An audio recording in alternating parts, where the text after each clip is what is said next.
There she was, Nancy Pelosi, the architect of modern liberal power, the high priestess of performative resistance, the woman whose shadow once stretched across every corner of Capitol Hill. She didn't just pass legislation, she built dynasties, PACs, foundations, family consulting firms, all orbiting the epicenter of her influence like satellites around a political sun. But today she wasn't wielding a gavel or presiding over votes. Today she was under oath. Across from her sat Pam Bondi, poised, clinical, and quietly lethal. The room had changed. Gone were the sycophants, the clapping press, the silk gloves. This was no ceremony. It was a reckoning. The chamber was packed not with admirers but with auditors. The air wasn't reverent. It was radioactive. Pam Bondi didn't bother with niceties. She opened her folder and began. "Madam Speaker," she said, the title now dripping with irony, "you spent decades selling America a brand, a grandmother with grit, a fighter for the people, the first and last line of defense against tyranny." She paused, looking up. "But strip away the slogans, and what's left is a business model, one built on access, timing, and connections." A hush fell over the room. Pelosi blinked slowly, as she had done in 1,000 photo ops, but there were no cameras to charm here. Nancy Pelosi hadn't stumbled into power. She engineered it. She didn't climb a ladder. She built the tower and pulled it up behind her. But the same structure she'd built to protect herself had now become a cage. And Pam Bondi held the key. Bondi tapped the screen. A document appeared. A transaction record showing Paul Pelosi selling $530,000 worth of Visa stock days before the DOJ filed an antitrust suit against the company. "That's a convenient and lucrative head start," Bondi remarked, her tone calm but cutting. "Suspicious by any standard outside this building." She flipped the page. 2 closed-door briefings, 1 committee report, and 1 very well-timed stock dump later, Bondi turned toward the chamber. If this were Wall Street, it would be insider trading. But because the trade was made by the husband of the Speaker of the House, it's business as usual. Pelosi didn't move, but the tension in her jaw betrayed her discomfort. The core of the Pelosi empire wasn't transparency, it was timing. It wasn't service, it was strategy. She didn't oppose the rich. She played their game better than anyone while claiming moral superiority from the podium. Bondi continued, clicking again. NVIDIA call options worth $1.5 million purchased 10 days before the CHIPS Act vote. NVIDIA stock surged 14% post-vote. "That wasn't a policy win," Bondi said, her voice steady but laced with disdain. "That was a family windfall. You helped write that bill, marketed it, stood on stage calling it the future of American tech, and then cashed in behind the curtain. You weren't making America competitive, you were making Paul rich." Bondi flipped to the next section. Her daughter's media firm received $4 million in PAC contracts, many from organizations Pelosi fundraised for. Her son affiliated with energy firms benefiting directly from legislation she promoted. Bondi closed the folder momentarily, letting the facts breathe. "This isn't nepotism," she said, her tone almost mournful. "This is enterprise, political royalty cloaked in public service. You ran Congress like a consulting firm, one that drafted laws by day and traded stock tips by night. Pelosi wasn't a revolutionary, she was a brand. Behind the feminist slogans and grandmotherly charm lay a cold, calculating empire built on inside information and outside influence." Bondi turned to the committee. "The Stock Act was supposed to prevent this. Instead, it became your handbook. You weren't above the law, you were just ahead of enforcement." She tapped again.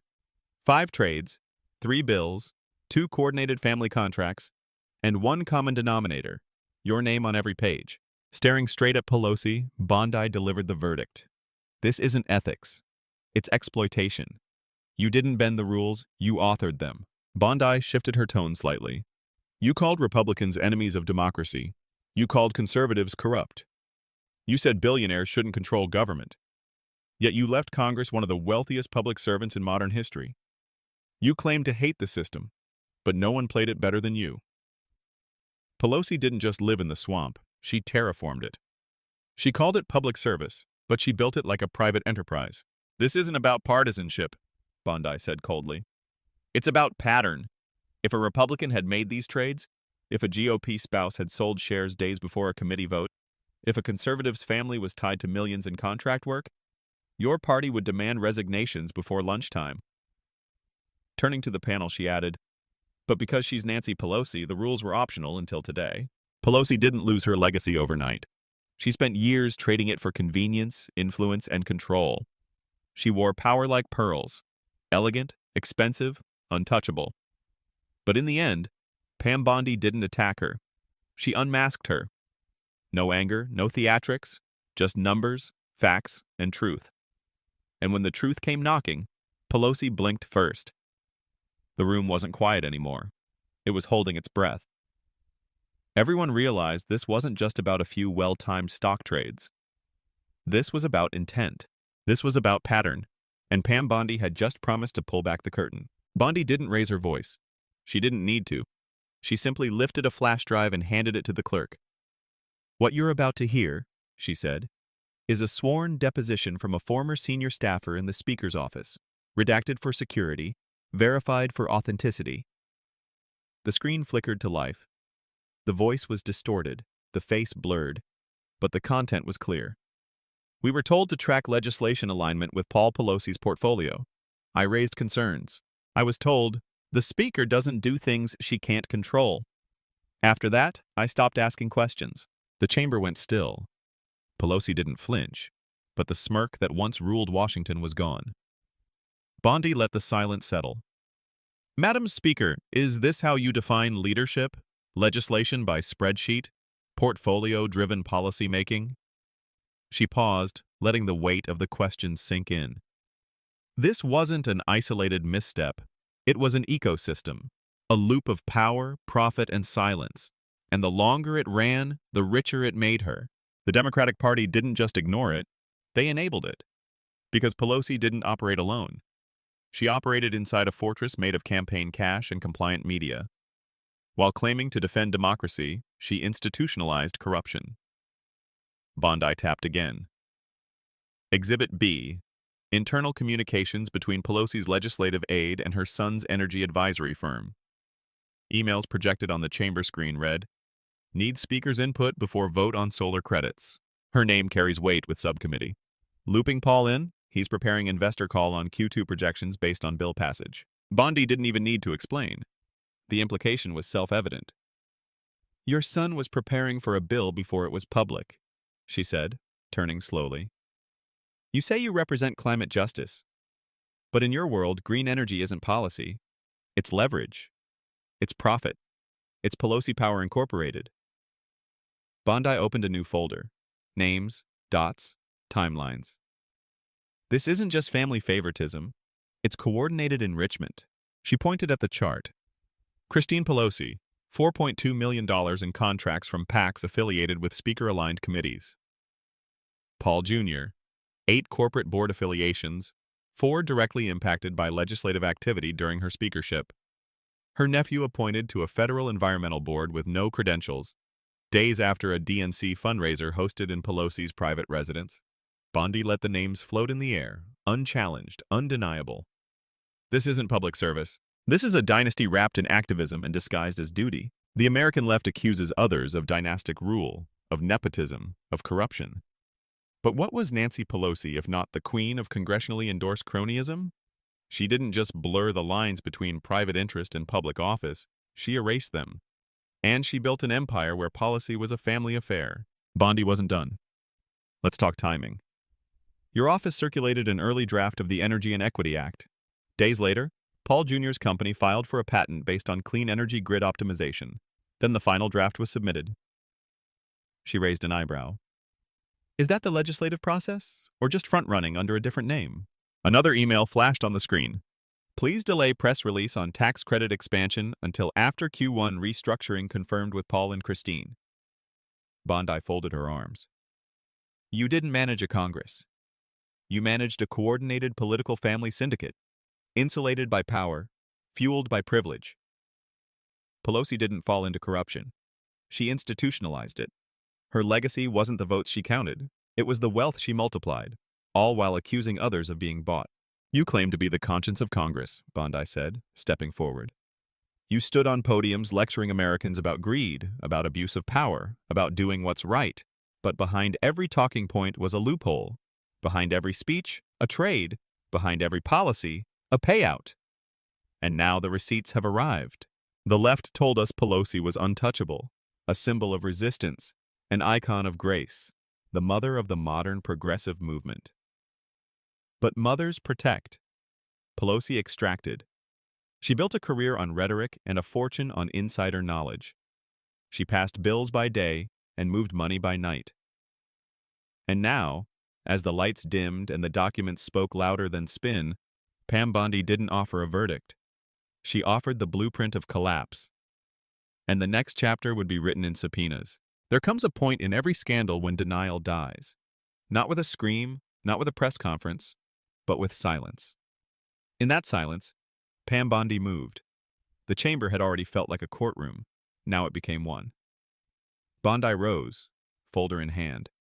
The kind of folder prosecutors carry when they're no longer building a case but delivering it.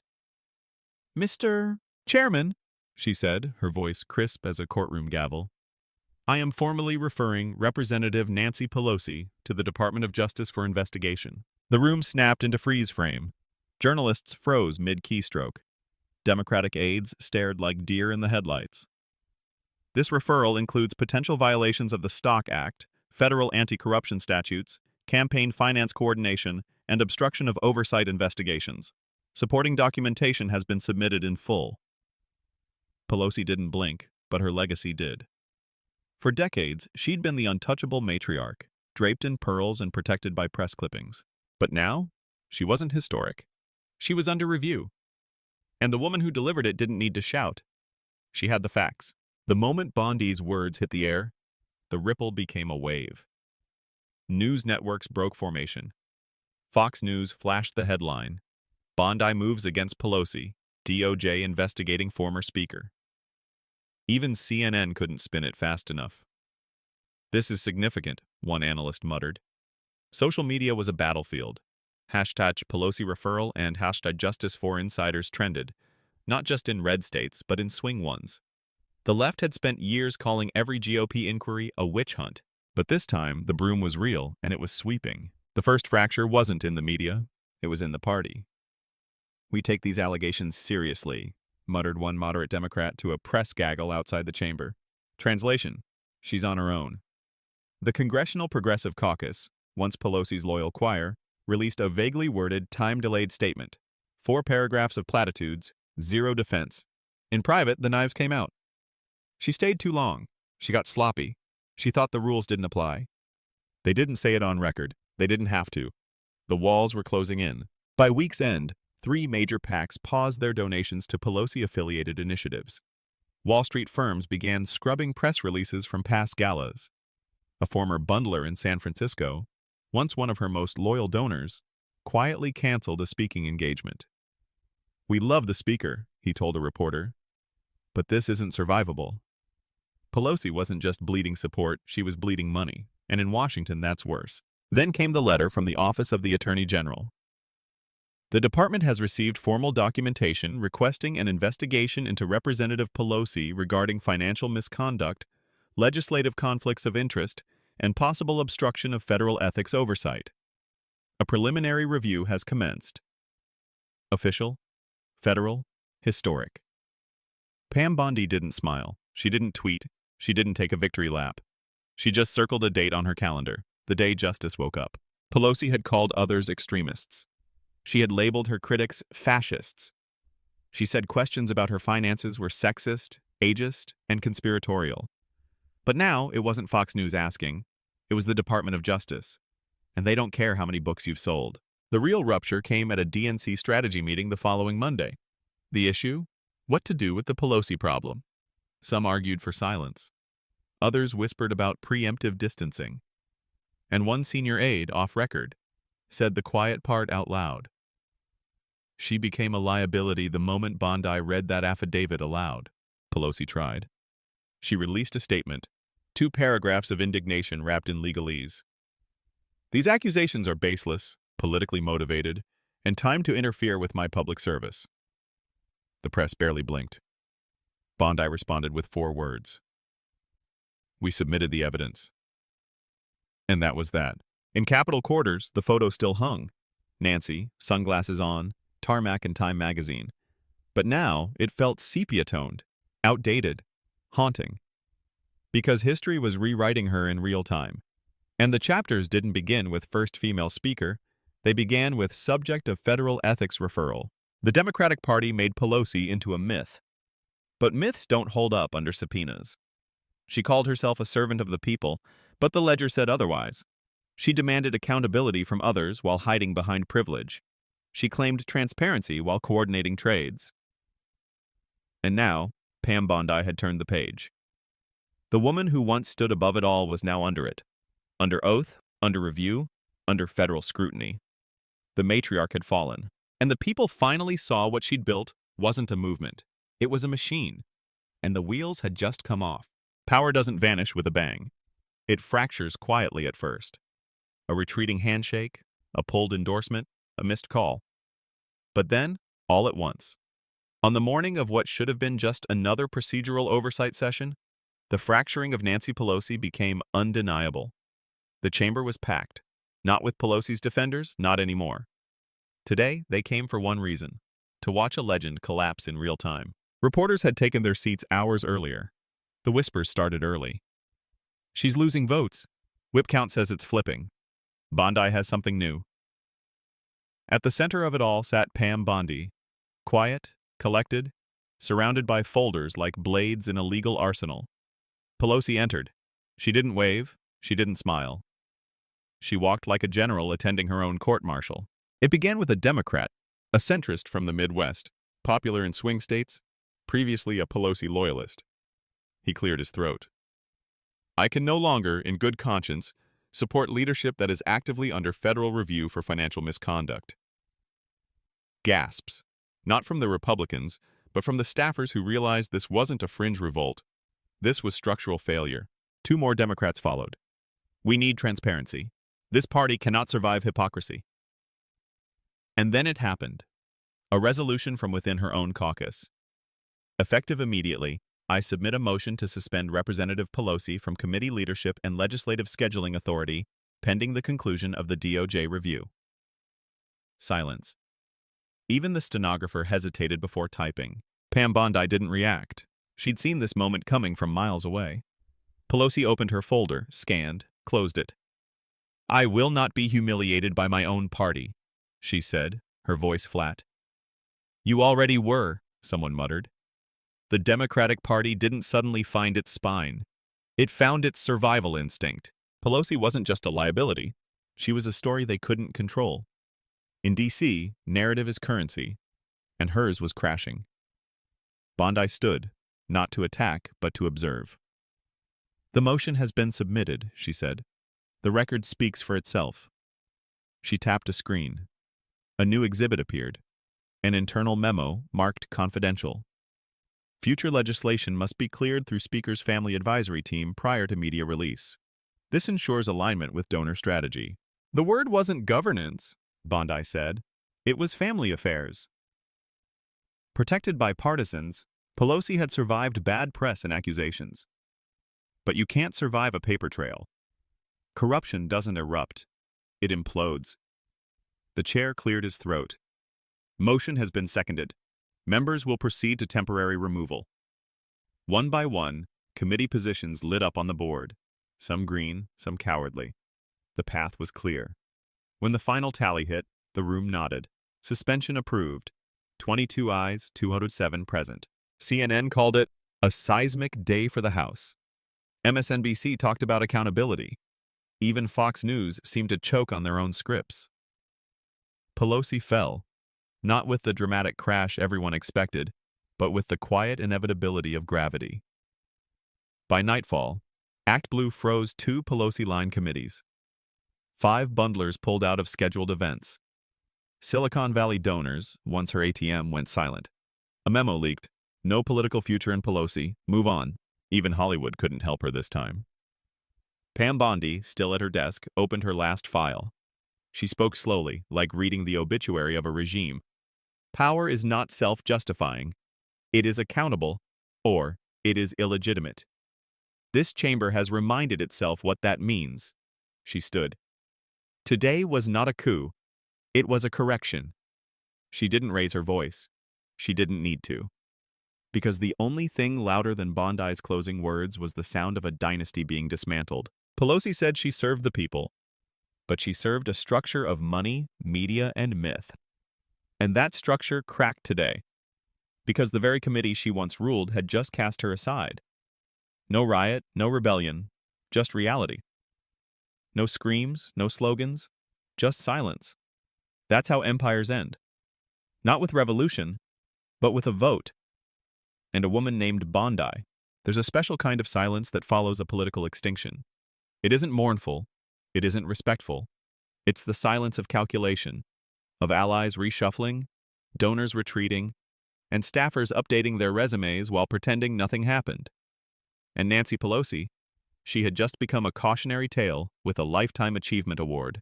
Within 72 hours of the vote that suspended her from committee leadership, the ripple effect turned into a financial decapitation. Act Blue scrubbed her name from all active fundraising emails.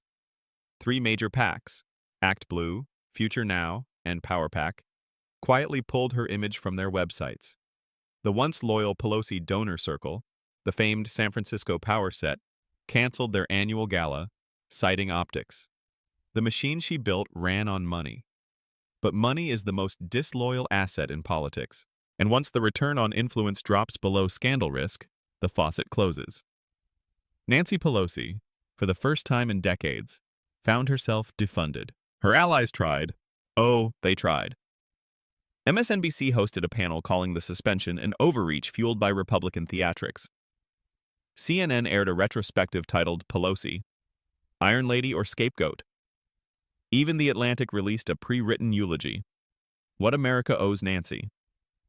But none of it landed, not because people had turned against Pelosi, but because they had finally seen through her. For years, Pelosi thrived on brand management. Every flaw rebranded as feminist grit. Every scandal repackaged as fearless leadership. Every contradiction whitewashed with a Vogue photo shoot. But no PR campaign survives the moment when truth walks in with receipts. And that's what Pam Bondi had delivered. Then came the press conference. Attorney General Pam Bondi, flanked by federal investigators, stepped to the podium. No slogan, no sloganized backdrops, just a seal and the truth. The Department of Justice confirms the initiation of a full federal investigation into former Speaker Nancy Pelosi for potential violations of the Stock Act, campaign coordination statutes, and abuse of office provisions under Title 18.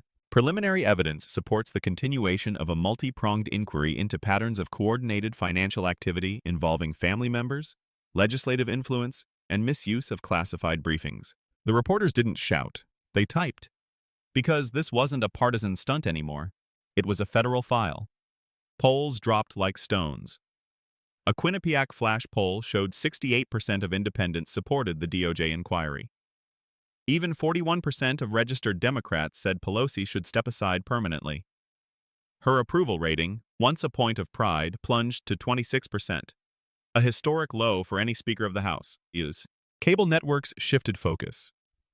Her defenders became hesitant. Her loyalists turned vague. Kamala Harris, when asked at a press event, responded with, "I have no comment on ongoing investigations." Translation: "You're on your own, Nancy." Once schools were set to bear her name. Now mayors backed out of dedications. Think tanks paused tributes. Historians rewrote drafts. The one solid line in the textbook, Pelosi, first female Speaker of the House, now had an asterisk and a footnote. Subject of federal investigation for abuse of office and coordinated enrichment. Pelosi wasn't the only figure to fall. She was just the first domino. Because her collapse wasn't about one woman. It was about a system that believed it could monetize public service, build wealth off whispers, turn Congress into a commodities exchange, cloak power in identity, and corruption in charm. Pam Bondi didn't expose a woman. She exposed the blueprint. On the steps of Capitol Hill, Pam Bondi gave her final public statement. No rage, no victory lap, just truth. Power is not immunity. Legacy is not license. And no speaker, no matter how long they served, is above the law. This isn't personal, it's constitutional. She turned and walked away. No entourage, no handlers. Just one woman having held the line. Nancy Pelosi returned home to San Francisco. Her final press event was brief and stiff. She thanked her lifelong supporters, denounced a coordinated smear campaign, and ended with a plea. History will remember who I was. But that was the problem. It already had. Not as the Speaker of the House, but as the woman who tried to run Congress like a family business and lost. Nancy Pelosi's fall wasn't tragic. It was inevitable. Because power borrowed on the backs of taxpayers, laundered through legislation, protected by pundits, and repackaged as progress can only last until someone opens the ledger. Pam Bondi opened it. And inside was not a legacy of service, but a ledger of self-enrichment. Now the pages are public. The myth is gone. And the matriarch? She's not revered. She's remembered. The Pelosi brand had once stood unchallenged. It was draped in designer resistance, weaponized by media reverence, and insulated by institutional cowardice. But even the strongest myths fracture when the receipts roll in. And that's exactly what Bondi delivered. Not conjecture, not hearsay, not spin. Just timestamps, trades, texts, and truth. Pelosi didn't fall because of a scandal. She fell because she turned Congress into an ATM. She didn't misstep. She monetized. She turned committee drafts into shareholder guidance, family ties into financial pipelines, public service into private profit. And when caught, she wrapped herself in feminism and legacy. But no identity can outpace a subpoena.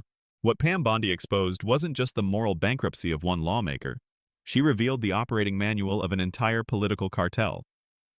Pelosi was merely the most polished product of a system that rewards deception, institutionalizes influence peddling, and launders corruption through press releases. You want to know how it works? Step 1. Win power on the backs of the people. Step 2. Build a family enterprise inside the walls of government. Step 3. Cloak policy in morality while aligning it with personal gain. Step 4. Label critics as sexist, fascist, or conspiratorial. Step 5. Pray no one brings the ledger. But Bondi did. And when she did, the fortress cracked. Not because it wasn't strong, but because it was hollow. Where was the Democratic Party during all of this? Silent. They cheered her when she tore up speeches. They praised her when she danced with donors. They protected her when questions arose. But when the documents spoke, they disappeared. The same party that cried for transparency under Trump went blind under Pelosi. The same progressives who claimed to hate dynasties elevated one to near royalty. Because in their world, accountability is a weapon, not a principle. When Republicans err, it's an indictment of the whole party. When Democrats get caught, it's an isolated incident. But Nancy Pelosi wasn't isolated. She was integrated, celebrated, elevated. And now they mourn her downfall, not because they lost a leader, but because they lost control of the narrative. Washington never punishes power. It rewards it. That's why the swamp survives. That's why Pelosi thrived. Because for decades, she didn't just learn the rules, she wrote them. Conflict of interest? Rebrand it as expertise. Family enrichment? Frame it as opportunity. Media complicity? Spin it as press freedom. Every mechanism of accountability, from ethics boards to inspector generals, was either neutered or ignored. Until one woman brought an old weapon back into the room. Shame. Not performative outrage, not partisan bluster, but factual, evidentiary, brutal shame. Pam Bondi didn't yell. She didn't grandstand. She simply asked the question no one else dared. What if she isn't the exception? What if she's the rule? Pelosi's name may be erased from donor emails and gala invitations. But the stench remains in the halls. Every committee chair now rechecks their disclosures. Every ambitious staffer rethinks that family pack. Every journalist who once looked away now scrolls through archived interviews, wondering if they missed the story they were paid not to see. Bondi didn't just burn a bridge. She floodlit a highway of corruption. And now the public knows what the insiders always did. Legislation is often just leverage. Speculation. Public hearings are theater for the press. Closed-door briefings are intel for investments. Congress wasn't broken. It was bought. And Pelosi was the receipt. Pelosi's defenders will cling to legacy.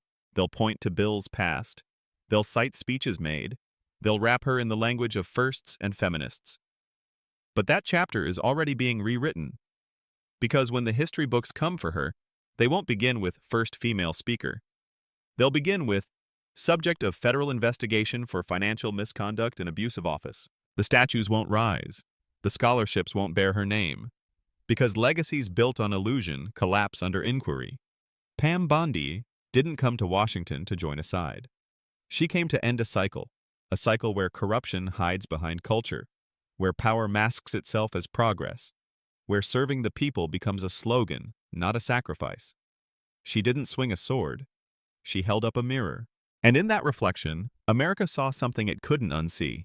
A government where the rules were optional for the powerful and unavoidable for everyone else. But not anymore. Because one woman stood up, not with rage, not with noise, but with truth. And now the matriarch is gone, the machine is exposed, and the reckoning has just begun.